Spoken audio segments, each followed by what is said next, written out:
masuk arah gamenya guys. Dan kali ini pesawatnya agak sedikit berbalik arah. Walaupun tidak terlalu berbalik-balik banget lah ya. Sedikit menguntungkan juga dan lebih menguntungkan malah untuk semua tim yang turun di bagian kanan ataupun kiri dari flag pad saat ini. Ya lebih merata lah bisa kita bilang. Karena nggak vertikal melainkan diagonal. Menurut gua flight pad paling enak di Erangel itu adalah flight pad diagonal. Karena kalau misalkan horizontal ataupun vertikal banget masih terlalu jauh gitu loh jarak tempuhnya. Jadi lebih enak yang kayak gini, miring-miring kayak gini ya. Miring aja enak gitu kan. Bisa dicapai juga untuk beberapa titik lebih luas jangkauannya gitu loh. Gue lupa ternyata Secret juga mengambil area yang kosong ya. Mereka mengambil ke arah Severnia dan Circle kali ini. Tidak jadi ke arah kiri melainkan mengambil seluruh kepulauan dari SMB. Biasanya kalau udah Circle kayak gini, banyak tim yang udah expect ini bakal menuju ke arah SMB. Itu dia yang menarik dari circle yang sudah terbentuk di awal game seperti kali ini. Dan bahkan kalau kita lihat juga dari arah yang lain, dari Georgiopol juga sudah ada FaZe Clan kali ini seperti biasa tidak pernah berubah juga. Ini adalah salah satu tim yang benar-benar stabil banget poin-poinnya dari hari pertama sampai hari kedua benar-benar ngegas banget. Bahkan sudah mengumpulkan 83 poin yang menurut gue ini adalah sebuah total poin yang lumayan banget gitu loh. Kemarin itu week 2 paling besar Infinity 89, week 1 Vampire 97. Ini kalau misalkan FaZe Clan main begini terus bisa jadi mereka nyalip sama poin-poin yang sudah dikumpulkan dari week 1 sampai week 2. Nah itu, ini baru dibilangin masalah kejar-kejaran poin dan tiba-tiba gue melihat pertemuan antara Nichil dan juga Lord kali ini lempar satu buah smoke kah, granat kah, smoke ternyata sudah mulai terpop out kali ini. Nichil berusaha untuk membutakan vision dari Lord tapi tiba-tiba backup datang dari YG. Menuju ke arah Nichil harus menghadapi 3 pemain Close Combat mendapatkan satu namun trade-nya begitu cepat karena backup yang datang pun jumlahnya lebih banyak. Satu pemain dari GD pun tumbang dan dipulangkan menuju ke arah lobby. Iya itu YG begitu pede karena gue yakin mereka udah nge-scout terlebih dahulu untuk di bagian shack kecilnya. Oh cuma ada satu player aja nih berarti bisa banget nih kita langsung terabas aja. Makanya tadi langsung datang 2 orang ke depan. Bahkan gak sempat dilakukan sebuah end dari Genesis Dogma. Malah mereka yang harus kehilangan satu playernya. Well, life must go on. Kita doakan yang terbaik pastinya untuk tim Indonesia. Semoga Genesis Dogma bisa survive lebih lama lagi. Mengingat kalau kita ngomongin dari flat pad seperti tadi dengan circle yang mengarah ke Sovnovka. Harusnya GD itu bisa melakukan rotasi cepat. Karena kan drop zone mereka tuh di bagian pulau-pulau atau kota-kota bawah kan. Pada bagian Primos. Ini malah menurut gue nanti yang bakal rame adalah choke point-choke-pointnya lebih ke arah jembatan, terus pinggiran-pinggiran tebing yang enak banget buat nyeberang ke arah SMB. Itu harusnya bakal dijagain sama beberapa tim atau hanya satu tim aja bisa nge-secure daerah itu dengan cukup aman.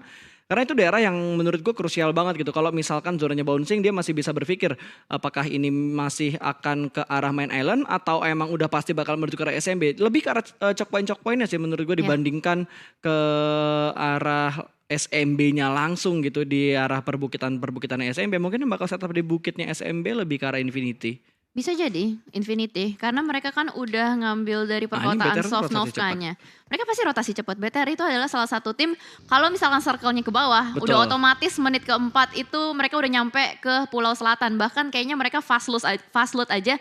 Ya udah yang penting secukupnya aja untuk melakukan lootingan. Mungkin untuk lebih banyaknya atau lebih lengkapnya mereka akan ambil dari nge-unboxing kotak dari musuh. Ya bisa aja terjadi, bahkan bisa dibilang itu adalah hal yang sering terjadi dan dilakukan oleh Bigetron gitu. Begitu zonanya menuju ke bagian bawah, Bigetron langsung bermain dengan cepat, melakukan rotasi cepat dan mengamankan area yang tadi udah kita lihat ada satu pemain Bigetron di arah sana.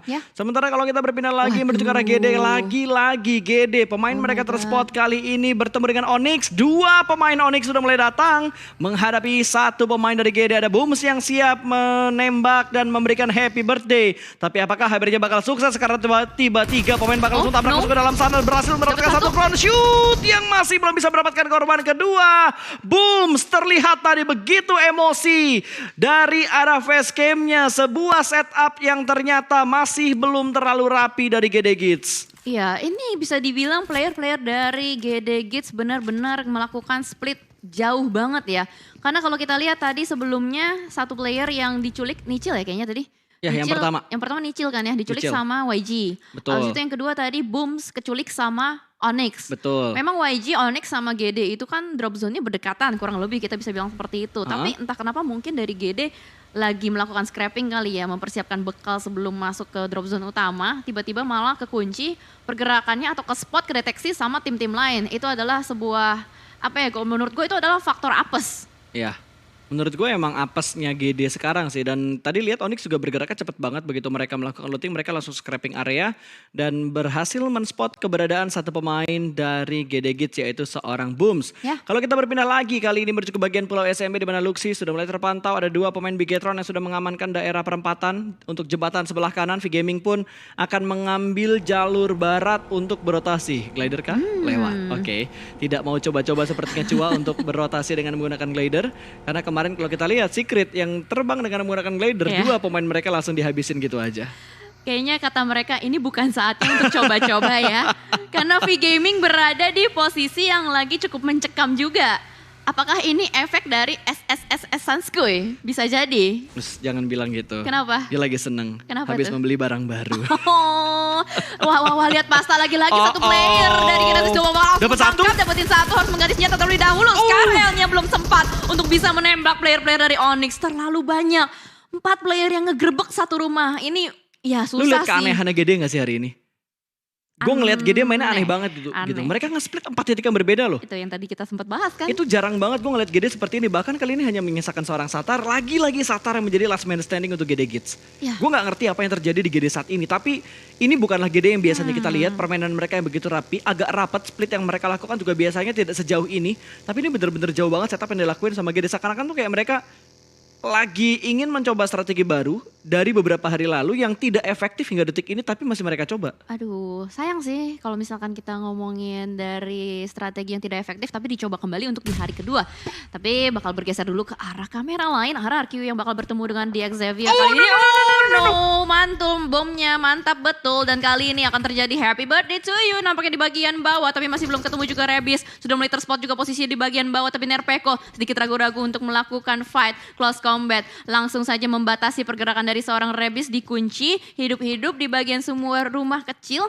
Dan Rebis ini sama sekali nggak bisa keluar, dia cuma bisa manggil pertolongan dari teman-temannya. Betul. Dan bahayanya adalah ketika kalau misalkan RRQ terlalu pede untuk keluar, itu bakal di set up. Sudah ada Lamborghini yang siap untuk menembak dari arah luar, dan bahkan Asa menyadari ada keberadaan dari seorang Lamborghini. Mau tidak mau Lamborghini akan harus menghadapi seorang Asa terlebih dahulu. Setup smoke sudah mulai dibangun juga untuk membatasi player-player dari RRQ dan DX. Ya, masih ada Mort yang bakal memberikan sebuah pemberitahuan dari belakang sana untuk ngasih tahu setup seperti apa yang dilakukan oleh Xavier. Dan kali ini kita berpindah menuju ke arah YG yang sedang memotong rotasi dari sebuah tim, dan Xavier pun tumbang. Peko berhasil mendapatkan satu. Rebis kali ini sudah terknockdown, namun belum ada kamera yang kembali ke arah sana, dan kameranya akhirnya balik lagi. Lamborghini dipaksa mundur ke belakang sana dengan smoke yang sudah dia buat kali ini. Kembali lagi untuk mundur, tidak jadi untuk tabrak ke arah compound milik tim RRQ. Lamborghini langsung menaiki kembali untuk sebuah vehicle-nya. Asa mencari sebuah angle shoot, tapi sepertinya angle shoot-nya tidak terbuka dengan terlalu jelas. Tembakan dari belakang dan Lamborghini low HP, tapi di arah lain dari tim Face Clan bakal langsung tabrak menuju ke arah YG, di mana Tamja bakal disandwich dari 3 sisi, 4 sisi. Gak punya ruang gerak yang terlalu banyak. Satu pemain dari YG pun dipulangkan menuju ke arah lobby. Ya, dan bahkan fight dari RRQ dan DX nampaknya akan sedikit terjeda, akan sedikit terhenti juga, mengingat tadi Lamborghini yang harus tarik mundur ke arah belakang. Bahkan tadi menurut gua setup smoke dari seorang Rebis yang malah tidak menguntungkan untuk dirinya sendiri, membuat player-player dari RRQ terbatasi pergerakannya, dan malah mereka yang bisa untuk mendapatkan dari seorang Rebis. Bahkan kali ini circle yang udah mulai ngebentuk kembali, udah shifting ke arah Pulau Selatan, ini semakin membuat player-player atau tim yang berada di Pulau Selatan semakin enak, seperti Infinity, BTR, dan juga NFT. Mereka tinggal nunggu aja kedatangan dari tim-tim lain, dan kali ini Face Clan yang benar-benar masih ngelanjut aja fightnya dengan YG yang lain. Betul, ini kayaknya bakal nangkep YG habis-habisan dia. Lempar granat kali ini dari seorang AK, masih belum connect ke arah Face Clan. Sementara Bir juga sedang memasak granatnya, kali ini bakal goyang menuju ke arah sebelah kanan. Vintores bakal memberikan follow up-nya. 3 granat bakal dilemparkan menuju ke arah AK, dan AK splash damage sudah mulai masuk. Tapi AK masih berdiri dengan kokoh kali ini. Sudah mulai membangun setupnya kembali, dan AK pun tumbang. Granat dari Vintores yang mengkonekkan ke arah AK. Sudah berhasil mendapatkan satu. Lord kali ini last man standing berhasil mendapatkan Tony Kill. AK akan mendapatkan korban yang kedua, tapi backup dari Face Clan begitu cepat dan rapat. YG pun menjadi tim pertama yang pulang ke arah lobby. Ya, gudang dari YG langsung diacak-acak begitu saja oleh Face Clan. Gila, Face Clan masih belum mau menurunkan tempo permainannya. Mereka masih bermain dengan sangat agresif. Mungkin mengingat dari circle yang begitu sulit, harus bisa mereka dapatkan poin-poin dari elimination. Mungkin itu adalah salah satu faktor kenapa FaZe Clan masih terus-menerus menekan tinggi tempo permainannya. Bahkan dari sisi lain, kita bisa melihat dari Bigetron Red Alliance yang sudah mulai memantau pergerakan dari Vampire juga. Mungkin akan sedikit dicoba zoning out aja supaya Vampire tidak mengambil jalur dari Bigetron Red Alliance. Dan kali ini, zona yang bakal mantul kembali dari circle kedua masuk ke circle ketiga, kita masih belum tahu akan kemana arahnya. Tapi kemungkinan 80% sampai 90% itu masuk ke Pulau Selatan. Ya, harusnya bakal tetap menuju ke arah SMB dan ternyata rotasi dari Secret juga tidak terlalu nyaman bertemu dengan Xavier, menerima ciciran damage yang begitu menyakitkan tapi Jumper tidak sampai terknockdown dan baginya ngepot ya. Kehilangan satu bannya membuat baginya ngepot dan butuh dijemput oleh pemain-pemain Secret yang lainnya. Kenapa sih? Gak apa-apa, seru aja gitu denger Seru lu aja. ngomong itu. Sound efeknya ya. Iya, kayak ini apa yang di otomatisin gitu, dipencet bunyi gitu kan. Oh, kayak ini voice changer. Iya. Bukan. Bukan, apa sih Oh, ngomongnya? efek. Sound effect. Sound effect. Sound effect yang udah diputar sama terus. Wow. Konsisten, nadanya konsisten. Ngepot. Nah itu ya. Oke, dan kali ini juga bahkan ada tim DX yang tadi terculik 2 playernya, Lamborghini dan satu lagi gue lupa siapa. Yang pasti mereka 2, Rebis ya, Rebis terculik. Sudah gak bisa kemana-mana, mereka mau gak mau mengambil jalur air bahkan BTR. Wow, Apakah bermain mereka begal. Nah itu dia, mau jadi begal kah? Karena kalau kita lihat setup mereka, ada satu player Loxi yang diutus untuk menjaga bagian jembatan dan teman-temannya bakal berusaha Ini untuk kalau nembak banting juga. kanan, kalau banting kanan ketemu Luxi nih. Terus udah dijagain juga sama Ryzen tadi nih. Banting kanan enggak ya, tapi tiba-tiba ada sebuah pergerakan yang dibangun juga oleh Bigetron. Mereka nge-split 3-1 berarti ya, atau bahkan bisa dibilang ini 1-1-1-1 dan ada tapping juga dari seorang Ryzen. Hampir connect, tapi kalau kita berpindah ke arah jembatan lain ternyata Onyx yang berniat nyebrang jembatan berpapasan dengan tim Secret, bahkan iShot dan juga Jumper serta Kid 5 langsung menuju ke arah mercusuar. Ya ini sulit banget sih lihat circle-nya. Ternyata shiftingnya atau bouncingnya ke arah kanan. Membuat semua tim bakal kesulitan gimana caranya mereka harus berputar otak untuk bisa bergerak maju lebih dalam lagi. Waktu yang mereka punya juga gak panjang. Ini adalah challenge untuk mengambil decision making. Apakah harus fight atau kabur. Bahkan kali ini dari BTR, Luxi udah mulai tarik mundur juga. Mereka tahu ini adalah momen yang tidak tepat untuk langsung ngebegal MSC. Siapa namanya? MSC. Bukan itu, NC2. MC2. NC2 dia Tadi langsung ada akrobat. TG13. Terus ada MC2 ya. Waduh, Ini namanya kayaknya memang sangat-sangat unik ya. Jurusan kimia. Oh, jurusan kimia. Ada kode-kodenya ya. Kodenya. Ada angka dan huruf yang dikombinasikan, tapi ternyata kombinasi peluru antara Onyx dan juga tim Secret tidak terlalu rapi kali ini. Bertemu di bagian jembatan sebelah kiri di arah Blue Zone, tembakan dari belakang ternyata Sembai masih memberikan tekanannya menuju ke arah tim Secret tentunya. Sementara satu pemain lagi ada di bagian lower ground, ada di bagian bawah jembatan, masih cukup nyaman dan iShot pun akan langsung melanjutkan pergerakannya lagi dengan menggunakan sebuah UAS. Nekat saja tabrak ternyata ke arah pemain dari Onyx. Mereka bakal melakukan pembersihan sebelum mereka nyebrang. Ada Sembai di bagian atas, lemparan granat sudah mulai dimasak kali ini dan tidak ada yang knockdown karena semua pemain dari Secret masih menahan di bagian luar bangunan ini. Wah ini wasting time sih menurut gua karena dari TS pun dia nggak bisa bergerak secara leluasa. Ada Onyx di bagian bawah, Playzone juga udah mulai turut andil. Satu player dari Onyx, Jeff, tertakedown oleh Molotov dari seorang iShots dan ini benar-benar membuat suatu kondisi yang merugikan untuk kedua tim. Sembai lagi berusaha untuk memukam granat kembali dan Fredo ini dia granat yang begitu matang tapi Sembai hampir saja tertakedown. Begitu sakit, begitu low. Apakah sempat untuk melakukan healing? Masih sempat karena dia masih punya boostingan. Berarti Sembai, the last man standing kali ini yang harus survive dan iShots pun langsung saja dengan nekat dan gagah berani. Kita sebut dia iShots. Wow, dan itu dia. Harusnya dari Secret bisa untuk melanjutkan rotasi mereka. Tapi Blue Zone juga sudah mulai bergerak kali ini. Vampire yang sudah berada di bagian dalam zona harus menghadapi MSC. Di mana kali ini mereka jaraknya tidak terlalu jauh. Ada NC2 yang sudah mulai itu M apa N sih? M. Nanas. Oh, N. Nanas. N2 berarti. NC2. NC2. Nah, bukan MC2 kan biasanya MC2 kan kalau kimia kan. Betul, dan kali ini dari FaZe Clan lah kita berpindah lagi menuju ke arah FaZe Clan yang sedang menghadapi Bigetron. Lempar granat, oh no! Sedikit masuk splash damage tapi Zuxi masih bisa berdiri dengan kokoh. Saling melemparkan granat, bahkan Vintores sudah mulai merah kalau kita perhatikan darah dari seorang Vintores. Ya begitu low dan bahkan ada sebuah kokohan granat lagi. Zuxi masih bisa memanfaatkan sebuah lempengan dari bagian lower groundnya dan Liquid sudah mulai datang juga kali ini. mereka akan benar-benar berusaha untuk meng-zoning out satu sama lain. Mereka mau daerah yang cukup nyaman ini, tapi FaZe Clan sepertinya dipukul mundur.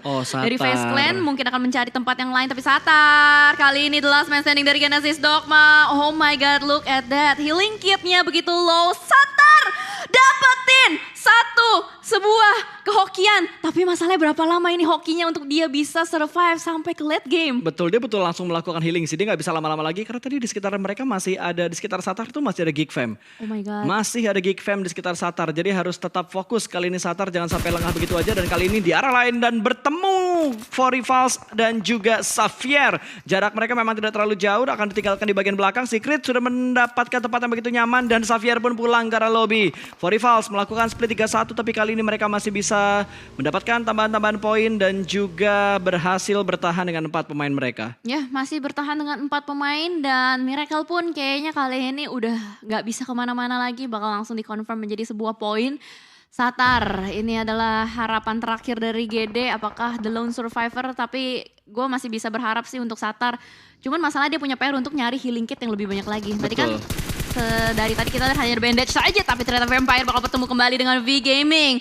Tim yang diawali dengan V kali ini sudah mulai bertemu dan Stone melakukan sebuah tindakan flank dari arah belakang, mungkin akan melakukan backstep, tapi ternyata Swaps tertahan pergerakannya dari arah belakang. V Gaming tidak mau menyia-nyiakan waktu, mereka langsung bergerak untuk berpindah tempat. Mereka nggak mau terlalu lama di belakang sana, tapi Stone kali ini nampaknya posisinya udah mulai ketahuan dan Stone akan mengokang sebuah granat begitu matang dilempar ke arah depan, tapi harusnya belum cukup untuk bisa menumbangkan seorang Tuan. Betul, bahkan Ravenclaw langsung memberikan follow up-nya, sedikit mendapatkan tempat yang lebih nyaman lagi. Tutops juga bakal langsung datang kali ini, tapi tembakan dari sebelah kanan juga menghentikan langkah dari Ravenclaw. Ada smoke yang sudah mulai terpop out kali ini. Tuan 2K ditinggalkan sendirian, sementara pemain-pemain V Gaming yang lainnya mengamankan area yang lebih nyaman untuk setup mereka lagi. Ya, dan kalau misalkan kita lihat sudah mulai banyak player-player yang bertumbangan, pengikisan massal nampaknya akan terjadi dan Stone kali ini bakal langsung mendapatkan satu player. Tuan Z2K bakal langsung dikonfirm begitu saja. RRQ Mort, nggak tahu kenapa RRQ masih ada Mort di belakang sana. Kayak mereka melakukan split positioning, tiganya lagi masih belum terdeteksi ada di bagian mana. Yang pasti kali ini zonanya juga sudah mulai bergerak kembali. Semua player akan berusaha untuk menjaga bagian bibir zona dan yang masih berada di luar akan berusaha untuk menembus zona-zona tersebut dan bahkan fight masih berlanjut begitu saja. Swaps bangkit, nggak bisa kemana-mana lagi. Mana sempat sudah terlambat Fred. Terjadi trading dan ternyata dari sisi lain juga begitu low darahnya, nggak sempat lagi dan ini membuat sebuah kondisi yang bonyok untuk V Gaming. Ya, dan harusnya Stone nggak bisa nyelamatin Swap-nya lagi sih. Dia harus tetap melanjutkan rotasi, hanya mengambil beberapa item yang di drop oleh seorang Swap di Lindes Gaming untuk mempercepat proses poin yang bisa diamankan oleh Vampire saat ini. Atau ternyata memang mereka butuh lootingan tambahan. Ya, jadi menambah lootingan mereka dengan gaya mengunboxing kotak musuh. Lumayan lah ya, ngecek kira-kira dari V Gaming tuh udah ngelooting apa aja sih. Dan last man standingnya pun sepertinya pasrah. Tom menyerahkan diri ke arah Vampire. Poin bertambah untuk Vampire kali ini. 12 tim tersisa. Gila, ini V Gaming berada di posisi atau peringkat yang diambang-ambang dan mereka juga sudah pulang begitu cepat. Ini adalah sebuah berita buruk. Namun dari sisi lain RRQ nampaknya berhasil untuk mengembalikan 4 player mereka, memberikan tekanan kepada Vampire. Stone pun tumbang, harus bergerak, gak bisa juga karena MSC ada tiba-tiba dari arah belakang. Gua gak tahu tiba-tiba melakukan backstep begitu saja dan kali ini RRQ harus bertemu dengan MSC. Ada Ponzai juga di depan sana, melemparkan sebuah molly, dijegal begitu saja, dijepit, gak bisa kemana. Ponzai pun down. Oh my god, inilah RRQ yang kita kenal, sudah mulai begitu agresif pergerakannya, tapi PR-nya mereka masih harus menembus lagi 2 player di depan sana. Masih ada Pops dan juga Jasper, Pasta. Betul sekali, RRQ masih ada 3 pemain yang aktif, sementara Voldemort bakal fokus untuk menyelamatkan 1 pemain yang sedang terknockdown.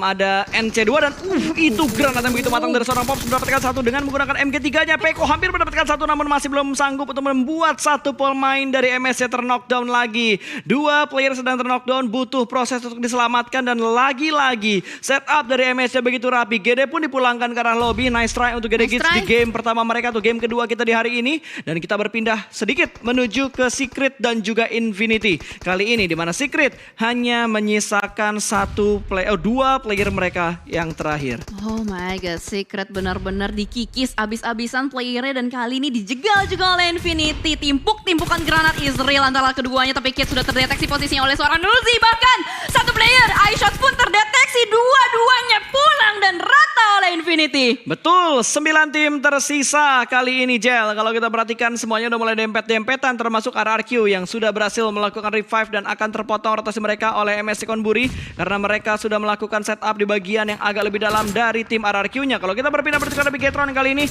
Bigetron sudah cukup dekat dengan tim APG di mana satu pemain APG sudah mulai terspot. Ada spray dari seorang Zuxi, namun ternyata timingnya lagi-lagi tidak tepat. Tadi sedikit melepas angle dan ternyata penyeberangan dilakukan oleh tim APG. Iya, karena ada sebuah timing reload langsung dimanfaatkan oleh APG. Lu sadar gak sih APG ini selalu ketemu sama BTR? Ya, Ya kan? gue sadar sih. Anak PUBG kan? Wis, anak PUBG kan?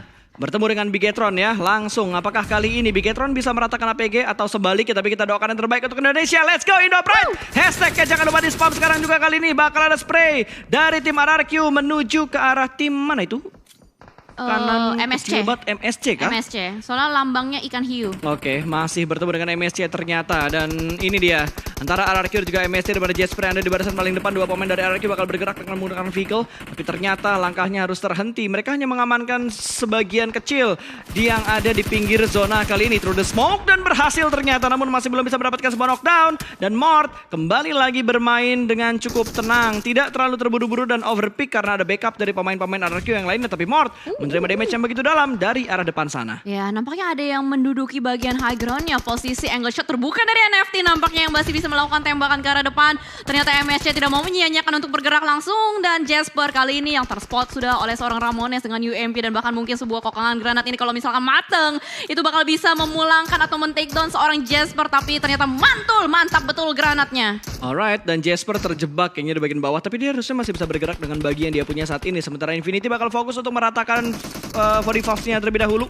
Terspot, damage yang diberikan ternyata tidak terlalu menyakitkan. High ground dan lower ground ternyata dimenangkan oleh seorang Epi. Satu kembali tumbang dan 40 falls. Last man standingnya masih bisa bertahan dan MSC pun rata. Pulang begitu saja menuju ke arah lobby kali ini. Dan wow, masih bisa selamat di dekat broken wall Epi-nya.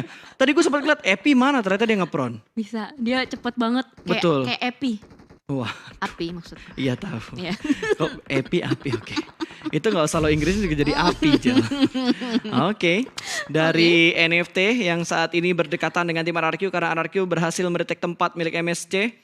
Karena MSC sudah dipulangkan tadi ya. Tinggal 7 tim di menit ke-22. Ya, ini PR berat sih dari RRQ. Dia harus ngenembus sebuah barikade yang sudah dibangun oleh NFT di bagian bibir zonanya dan bahkan dari sisi lain juga Face Clan bisa menglok angle ke arah RRQ, arah yang lain juga semuanya bermain di bagian pinggiran saja dan ternyata sebuah granat dari Nerpeko connect ke arah seorang Swavel namun di Relevan benar-benar mengganggu pergerakan dari RRQ, nggak bisa terlalu terbuka, nggak bisa ngepick kelamaan tapi Face Clan pun mengunci pergerakan dari Infinity arah yang lain. Zuxi berhasil menumbangkan untuk satu persatu player-player dari APG dan ternyata confirm end berhasil didapatkan namun kali ini dari APG pun menyisakan 2 playernya. Betul, dan 2 player ini masih bisa bertahan di sana walaupun tidak dengan waktu yang terlalu lama. Di antara pertarungan sudah mulai terlihat, kita saat ini memantau antara Face Clan dan juga ada Infinity dan pindah lagi ke arah RRQ dan juga NFT di mana RRQ masih utuh dengan keempat pemain mereka di bagian bawah cukup dekat dengan NFT dan juga siapa tadi? Bigetron harusnya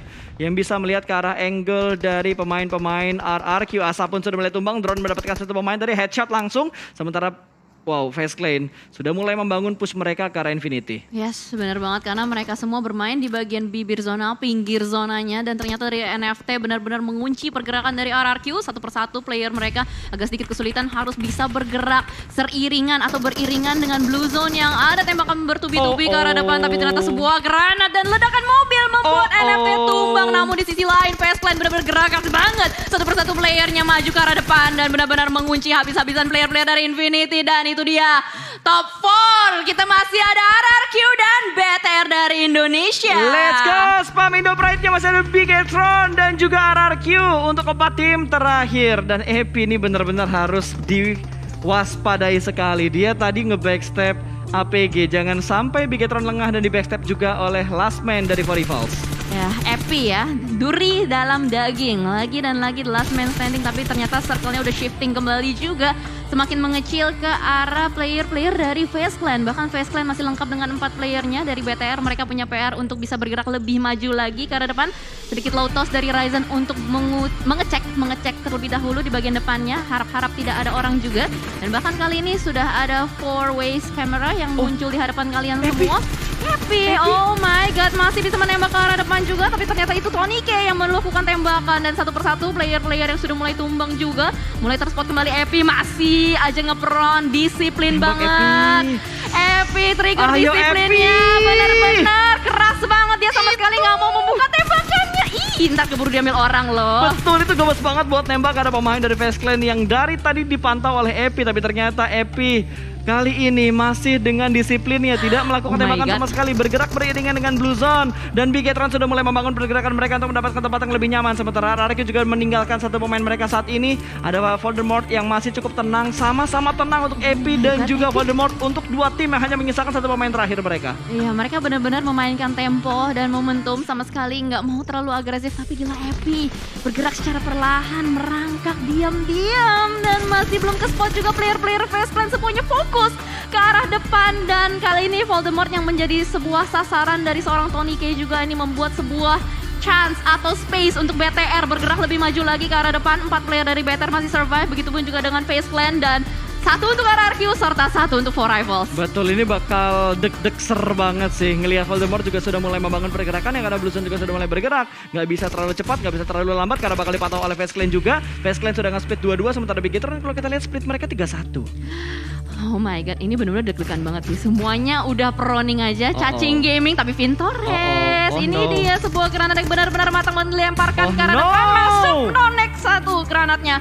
Mendapatkan 1 player, tapi harusnya masih bisa di-revive terlebih dahulu. Hati-hati. Tapi masalahnya mereka berkumpul semua di satu titik yang sama. Granatnya meledak, membuat satu persatu player-player veteran memisahkan. Dan ternyata Epi pun tertembak, ketahuan posisinya. Dan kali ini dari FaZe Clan benar-benar geragas banget, langsung saja menyapu bersih. Habis semuanya, winner-winner chicken dinner untuk FaZe Clan. Tadi kalau nggak salah Epi diambil sama FaZe Clan, Voldemort ya? Voldemort juga diambil sama FaZe Clan nggak sih? Sama FaZe Clan, dan Bigetron juga diratain sama FaZe Clan. Gila, mereka berempat kontrol 3 tim yang lain loh. 3 titik yang beda dijaga semua sama dia. Soalnya tadi kan Tony K ngejagain Voldemort kan. Betul. Terus Epi gue nggak tahu siapa yang jaga. Yang jelas Epi tuh nggak ada yang jaga, Jel. Jadi begitu ditembak tadi, Vintores langsung respon counter shoot ke arah Epinya. refleks berarti ya. Refleks itu. Refleks. Dan ternyata satu granat yang dilempar sama Vintores itu buy one get two deh kalau nggak salah. Yang pertama kena 1. Terus ada vehicle explosion, jadi ngerempet gitu loh, dar Betul. gitu kan.